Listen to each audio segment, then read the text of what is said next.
As a real estate business coach, I am passionate about helping agents succeed at a high level. And one of the things I love to do is help agents figure out what their sweet spot is. Because if you're not having fun selling real estate and generating opportunity, you're doing it wrong. And so I hope today you get inspired from my Mega Camp Replay, zeroing in on your lead generation source, your sweet spot. So in this Mega Camp Rewind, I want to share with you that these three agents, Seychelle Van Poel did just under 100 million in volume. Tyler Shields has only been in the business 5 years and went from 0 to 100 million in gross commission income his fifth year. And he's on track for $1 million in profit this year. Well over 100 million in closed volume. And then Darnell, you're gonna love Darnell. He actually doubled his business as a single agent, going from 7 to 15 million with a real cool pivot that he made during COVID. So I'm gonna share with you some of my favorite sound bites from this Mega Camp Replay.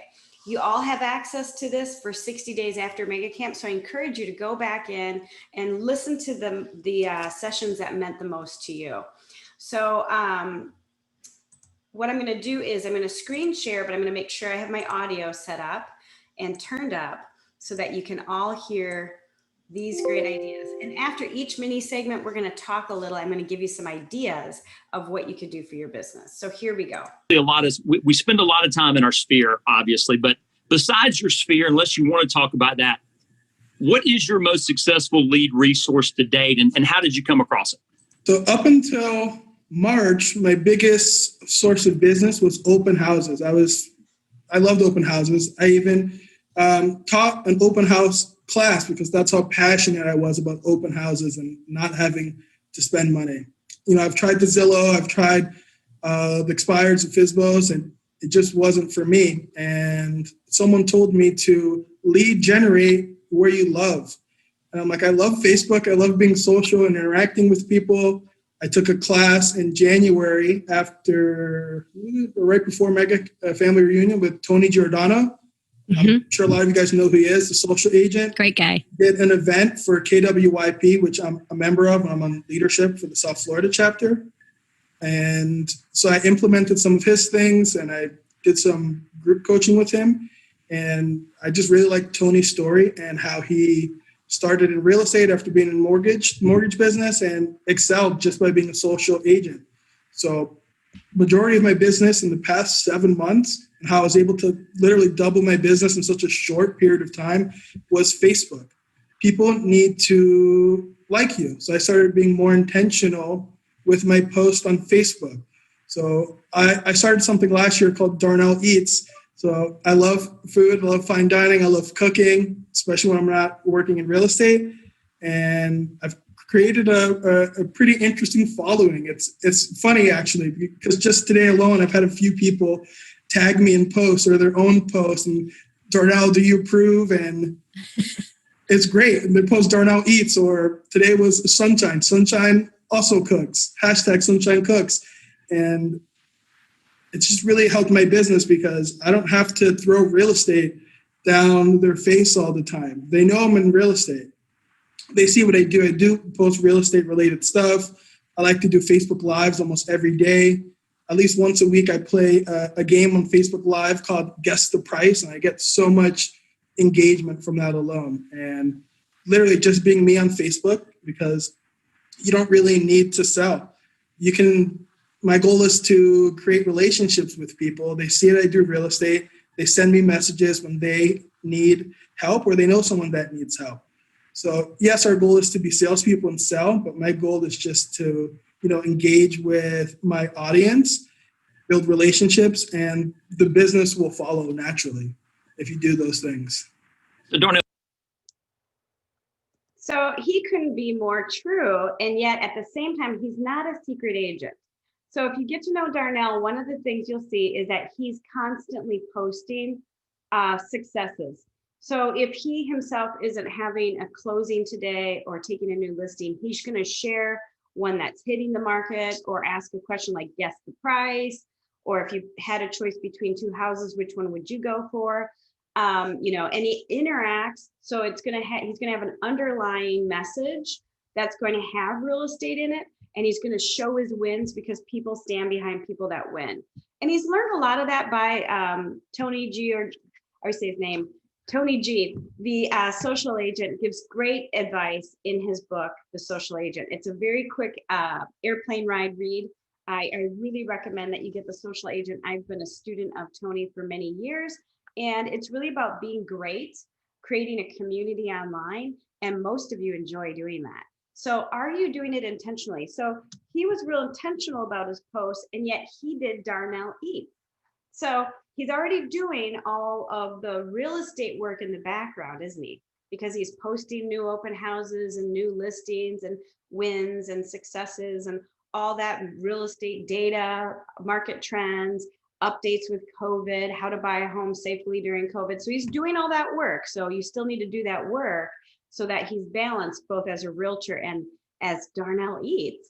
And yet he's created his own little tribe. So my question to you, besides real estate, first of all, are you doing real estate live on Facebook, as you should be? And what else are you? Think about it. You could create your own persona. Later in this, you'll hear of one of the teams sharing how one of their team members does an Instagram daily saying, guess the price of the home. I thought that was cute. So I hope you like those ideas from Darnell. Next, so basically the question they were answering is, besides your sphere, what are you doing? And if you want to watch the whole show, or the whole detailed show, Seychelle shares what she's doing. Darnell shares what he's doing. Tyler shares what he's doing. So Darnell's more the average guy, single agent, whereas Seychelle and Tyler have teams and expansion. And they all three do things completely different. And so I really want you to know that there's not one right answer. There's your answer. Like, what are you going to be great at? And so one of the things I'm going to recommend that you consider doing is what is called the KPA. The KPA is an assessment that I can send you. It takes about 40 minutes. It's pretty intense, and it's really intense, meaning you want to be totally focused because it's timed and you don't even finish it all. But what it does is it kind of indicates, like, what are you naturally going to be great at? Are you more geared to be on a team? Or are you more of a single agent? Or are you someone that's going to build a team? So it not only kind of evaluates like what your natural sweet spot for lead generation is, but also in the business of real estate. So if any of you want to do a KPA, reach out directly to me. My phone number is right there. And we'll just need your email address to send that to you. Next, Tyler talks about his approach. Now, Tyler went from selling no homes 5 years ago to selling over $1 million in gross commission income in 5 years. So pretty smart guy. His background actually is he used to sell leads to us at Zillow. So let's hear from Tyler and what he's doing now, because this guy's pretty darn smart. Where do we spend time and attention? What are we known for? The answer for us is online leads. And I think that stems from the fact that I actually worked for and sold leads for Zillow before I got into real estate. Very cool. And so it's not that I'm advocating to go buy Zillow leads, but it's before I was even a real estate agent, it was ingrained in me the idea of spending money to get a return on investment, to follow a system, to convert a lead or a registration, or spending money online to get content information to turn that into sales and reinvesting that money into more dollars spent. And so I all I knew in real estate when I started in real estate in 2015 was I should spend some money marketing online, and when I make money, I should reinvest it. And so that's what we did. And over time, we've moved, I think the timeline or the spectrum of online leads and maybe any lead generation is you want to move towards higher ROI, higher return on investment, and more control. You have more control. So the lowest end of the spectrum control is buying a Zillow lead, and the lowest ROI. Like, it's going to be the lowest return on your investment, and you have zero control. They could change the price tomorrow or decide to stop giving you leads. And if you're building your business on that, it could all go away tomorrow. So you got to chase higher control and higher ROI. And so as time has gone, we've done more Facebook, Google AdWord leads. And then that shifted this year when the pandemic hit to testing campaigns and running the Facebook ads through Command and through campaigns. And, we've generated almost 5,000 leads year to date through Command. So that's kind of how we've shifted online. We love tracking our numbers. My other business partner is a former auditor from a corporate bank. So he lives and breathes like tracking numbers and looking at everything. And so that works really well for us from an online lead perspective. Yeah, Tyler, we're gonna come back to. So this guy is bringing in over 1,000 leads a month. And when COVID hit, instead of investing that money in Zillow or Realtor.com or whatever other source he was using, he pulled back and put that money in command in the campaigns. Now, a couple of things, if you listen to the whole interview, Tyler needed to be able to create over 1,000 leads a month for his team to keep things going. And, he wasn't sure if what he, if he could leave what he was doing and jump right into that, if it was going to be scalable. And we've got a little more info from him coming up. But what I love is how he was able to pivot and get that type of lead source in momentum. And he's having a 20% return. So we'll hear a little bit more from him on that. And the neat thing is these ads are really easy to run. And if you want to join my Monday tribe at 10 a.m. every Monday, we share kind of our best ads and strategies that are working for us. I also have on my YouTube channel a whole playlist on Facebook ad best practices that you can watch. And we're seeing a lot of great results. Tyler has even shared his lead conversion plan in command for all of you to duplicate for free. He's like, just do this, it works. And he's at a 7.5% conversion. So he's getting leads, and the leads are about $1.50 a piece with a 7.5% conversion. So you guys can do the math. It's pretty amazing. And yet what he's doing is different from Darnell, but they're both using Facebook, aren't they? Darnell's using Facebook in a social way, whereas Tyler is using command with the Facebook algorithm to pull in the leads. So both approaches are different, but they both are using Facebook. Next, we're going to talk about knowing if what you're doing is effective, because that's important, isn't it? Some people just kind of buy shiny objects. I don't know if you've ever done that. I know I got caught up in that in real estate early on, the latest and greatest, and yet we know that not necessarily isn't always the right answer. So this is advice, knowing if you're doing the right thing. And I really know that this might seem simple to you, but it really is important to remember. So I think she would. I think the other piece she'd probably add to that is hire great people.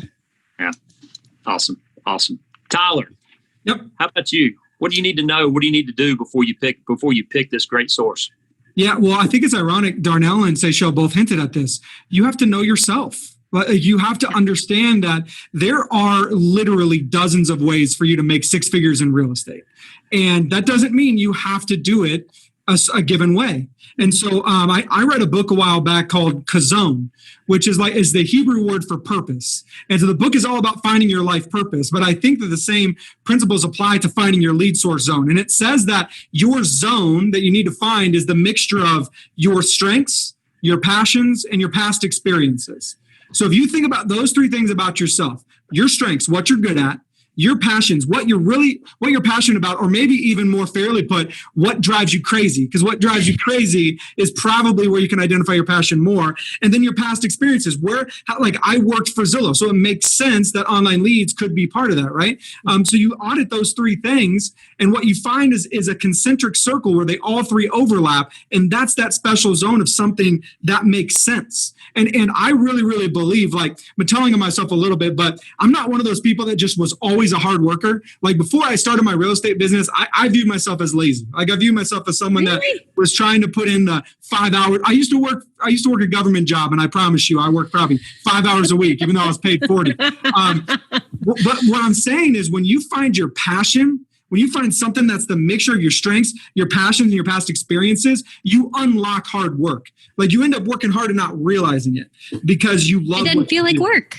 Yeah, totally. It doesn't feel like, the passion oozes out of you. I can never imagine you doing something you aren't passionate about. When I started my business, people were like, man, is it hard for you to work so much? It's no, my work is my hobby because I love it. Mm-hmm. And so you have to pause yourself sometimes because you love it so much. And so I think it seems like a cop-out, but it's true. You need to know yourself. You need to know who you are. And as you listen to Seychelle talking about her strengths and Darnell talking about his strengths and everyone else at Mega Camp talking about their strengths, make a list of 5, 6, 7, 8, 9, 10 different things and then just figure out like what's resonating with you the most in terms of your strengths, passions, past experiences. That's how you're going to be effective, is if you like it. Like if you want to show up, you're going to be effective at it. That's great advice. And if you need some inspiration about what it is that might be, on page 138 in the MREA, they have a list of so many different lead sources, different ways that you can generate leads in your business. This is a great place to start if you're not even sure. And yet think about what you like. So if we go back to Darnell, he's a real big likable guy, right? He's very effective in connecting with people in social media outlets. And you've got Tyler that came from selling Zillow leads. So he really understood and respected that and got really good at converting those Zillow leads and was able to pivot into a better lead source that he was in control of for much less, but used all the tactics he had kind of perfected doing Zillow leads. So just know that you want to work from what you're naturally good at. I mean, it's natural interest is really got to be a part of it. And so if you know you're a people person, maybe that's networking, maybe it's community, maybe it's social media, maybe it's all of these things with open houses. And yet what I see most agents do is layer on 3 to 5 different types of approaches so that they have a nice diverse lead generation platform of business coming in. And of course, the center of that is your database and sphere of influence. Now, next, we're going to talk about ROI, like return on investment, and how much ROI should you expect?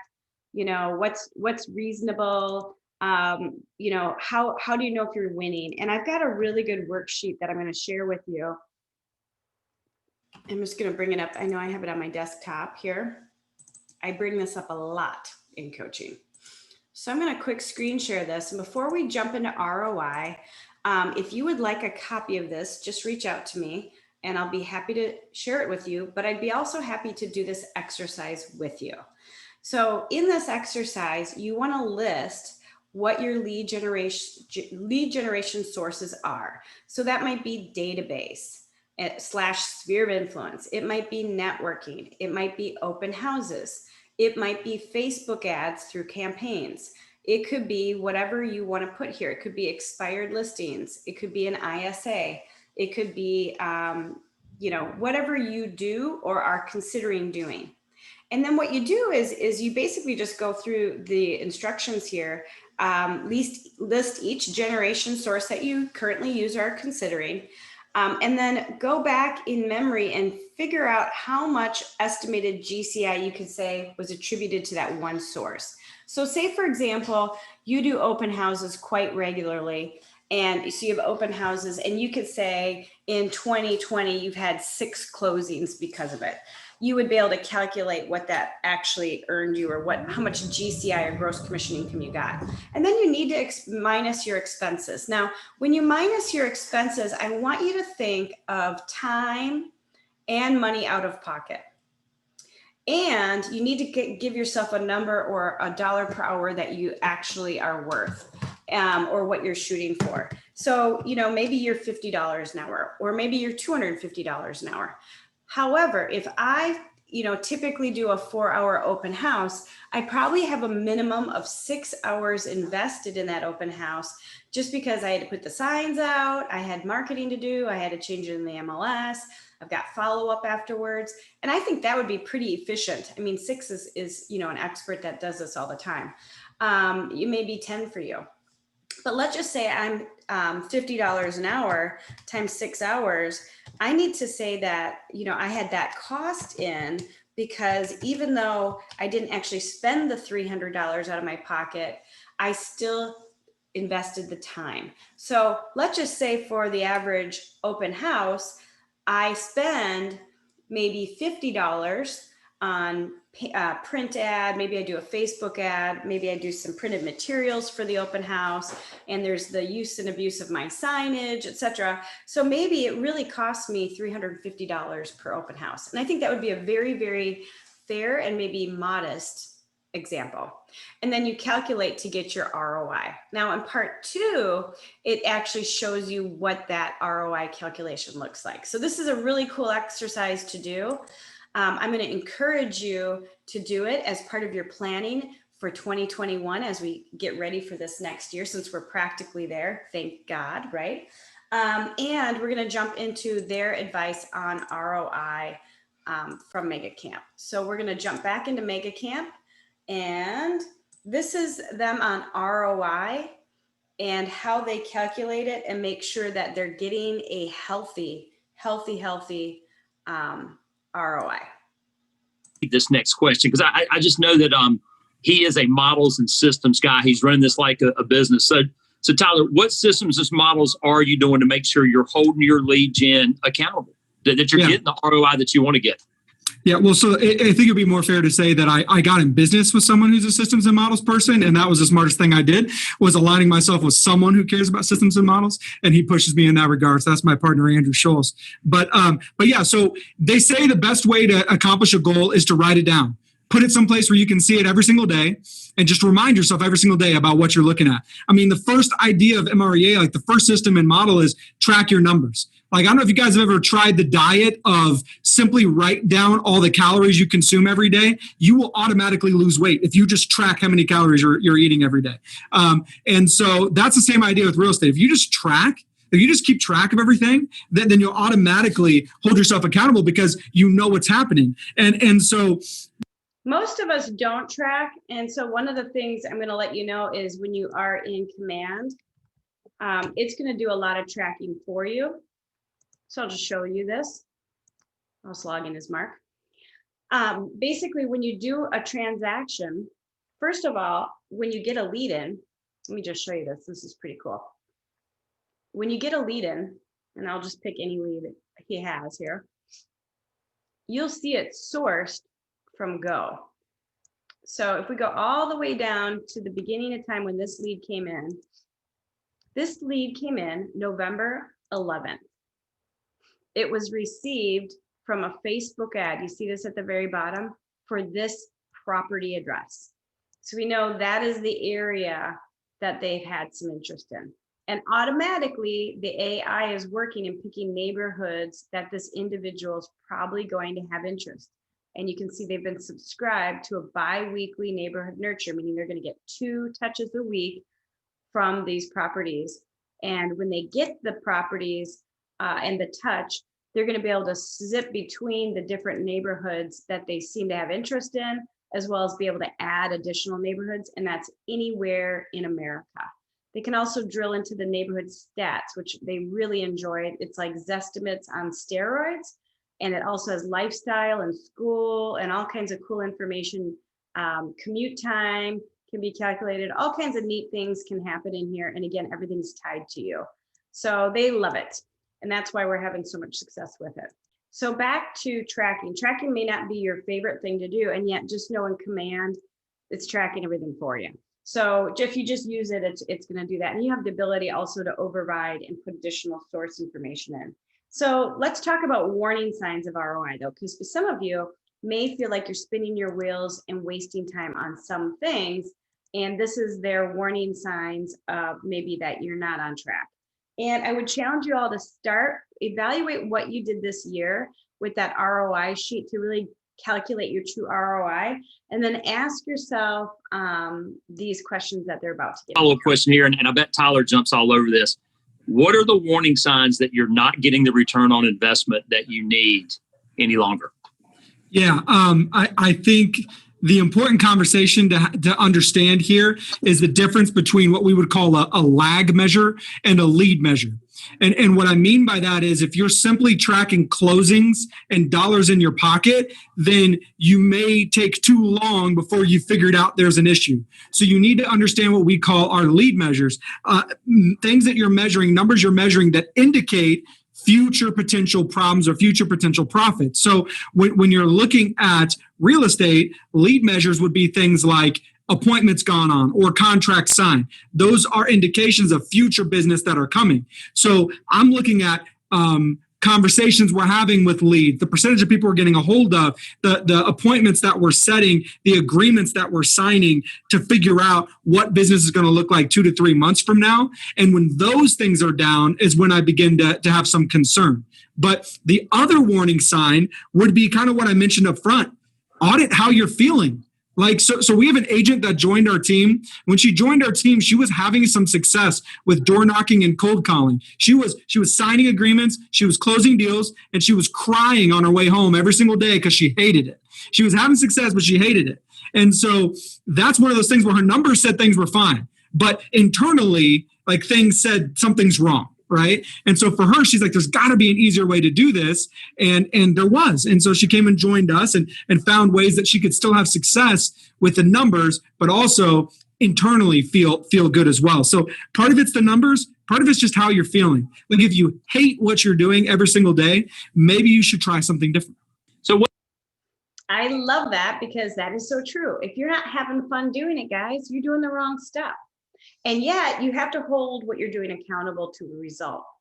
So I see this mistake a lot with social media and videos, and people kind of go into a seminar or go into a class and thinking they can social media 100% to get all their leads. And maybe that's not true. Depends on who they are. If they have 1 million friends that are local, that could be true. And yet if there's someone new to the area, that is not a good approach. So I'm going to highly recommend that any one of you that feel a little lost right now to reach out to me and schedule even a Zoom if you want. And we'll do a 1-3-5, a strategy plan for you. And I would strongly recommend doing that just for a sprint for a strong year end. And that'll prep you for 2021. And the thing is it is a lot of fun when you're doing it right. And there's plenty of different ways of being successful. So don't think that you can't be enjoying yourself. And if you're not, do something about it today. Reach out to me and we'll get you in the right direction. Now, I wanted to share for my KW peeps how Tyler's really winning. And let me just jump to this last section that I want to share with you. This kind of really resonated with me because this guy's nailing it on all cylinders. And, he runs a huge business. His business is what many small, medium-sized brokers in our area do. He does on his own, and he's done it quickly in just 5 years. And I want you to hear what he's done and how he's using Command. It's brilliant. And so it's a great ROI, and I love it. Gotcha. So let's go back to Tyler for a second. Tyler, you mentioned Command earlier. So tell us how you're utilizing Command or any other tech that you're utilizing with your lead gen.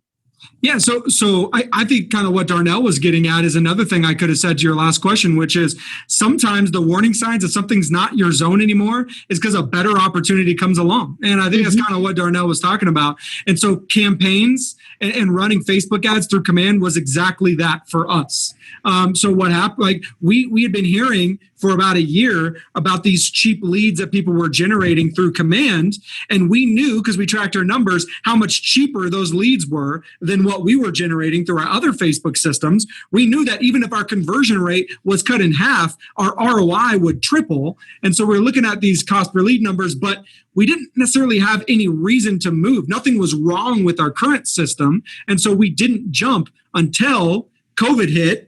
And we all of a sudden needed a way to drop our expenses, but deliver the same number of leads to our agents. And so the only solution I could see, short of giving our agents less leads, was campaigns. Was, okay, well, here's an opportunity for me to generate the same amount of leads for a third, a fourth, a fifth of the price. So let me go try that, right? So we jumped in and started just trying things, just started generating leads through Command. And we found that all the systems that we had built around converting Facebook leads and converting leads in other areas applied directly to what we were doing through Command. The only difference is we had complete control over the ad. We got to decide the copy and what was ran and when it was run, how much money to spend. And so we really enjoyed the benefit of using our past systems, but then generating the leads cheaper and getting a better ROI. So that's the main thing that we've used through there, just the scale that Command has in connecting with Facebook to generate the leads cheaper. So by chance, have you told us anything about your ROI for Command? Are you finding on the Facebook ads? What's it costing you? Yeah, so year to date, we've generated leads at about a little less than $4 a lead, about $3.50 a lead, and our market and average commission is $10,000. So we've already put 3 deals under contract for $30,000 in gross commissions. But what we're even more encouraged about is more than 25% of the leads we've had two-way communication with, and we mark them as nurturers in our CRM, meaning they've confirmed that they'll buy or sell at some point, and there's no reason why they won't work with us. So while we have the business now and already have seen a 5 to 10 times ROI, the long-term ROI should track closer to 20 times. You said you had done 5,000 leads. So that's 1,250 leads you've statused in your system as potential future business. That's incredible. Yep. Yep. And so as a real estate agent, our job is just, how do I stay top of mind? How do I add value? What do I do to make sure that when they're ready, I'm here, right? And those systems we already had in place. And so the more people I can just funnel into that funnel, the better. And so that's what Command has done for me, is allowed me to get to the conversation and the nurture for a lot cheaper than what I was able to do in the past. Yeah. Awesome.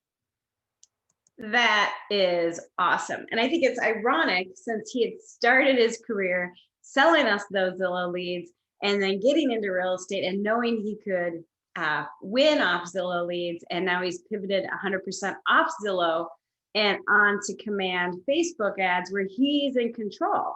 He doesn't have to worry about Zillow cranking up the price for a zip code or taking away the leads altogether as they're positioning to do. He's no longer vulnerable. So that is a great ending to some of these great ideas. So here's what I want you to do to take action, because this is not a class worth taking if there's not some action afterwards. If you are lost, you're like, you know what, Jess, I still don't feel like I know what the heck my sweet spot is. Suggest doing a KPA. And so just call the front desk and they can send you the link. And once you take the KPA, let us know, and we'll take the time to go through the results with you and share with you what it means and give you some direction from there. And then if you'd like to do the ROI exercise, just shoot me a text at this phone number here with your email, and I'll send that off to you along with my sweet spot list that I've developed over the years. And if you really would benefit from a good little sprint for fourth quarter to get super focused so that you make the most out of what's left of this year and get yourself a massive momentum for 2021, I would love 30 minutes of your time to do the 1-3-5. 1 focus, 3 approaches with 5 things that you promise to do with deadlines. And I'll hold you accountable to do it. Now, truth be told, usually get about half or 3/4 of it done, and it changes the trajectory of your whole business. So if you need the 1-3-5, reach out to me. I'd love to do it with you. Have a great day, and I hope you got some good nuggets.